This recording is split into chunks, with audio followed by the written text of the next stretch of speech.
തടിന്ത് എഴിലി, ആദ്യത്തെ വരിയിലുള്ള തടിന്തെഴിലി എന്നുള്ള വാക്കും പിന്നെ അടുത്ത് രണ്ടാമത്തെ വരി ആദ്യം എടുക്കണം. തടിന്ത് എഴിലി, എഴിലി എന്ന് പറഞ്ഞാൽ മേഘം, എഴിലി എന്ന് പറഞ്ഞാൽ മേഘം. മേഘം തടിന്ത്, ജലാശയങ്ങളിൽ നിന്നും മേഘം വെള്ളം വലിച്ചെടുത്ത്, ജലാശയങ്ങളിൽ നിന്നും നീരാവി മുകളിൽ പോയാണല്ലോ മേഘമായിട്ട് മാറുന്നത്.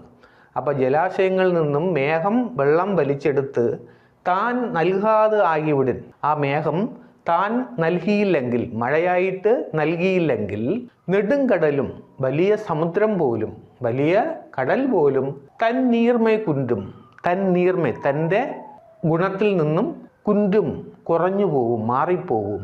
അതായത് വേറെ ഒന്നുമല്ല, ജലാശയങ്ങളിൽ നിന്നും മേഘം വെള്ളം വലിച്ചെടുത്ത് മഴയായിട്ട് വീണ്ടും മനുഷ്യർക്ക് തന്നില്ലെന്നുണ്ടെങ്കിൽ വലിയ കടലുപോലും തൻ്റെ ഗുണത്തിൽ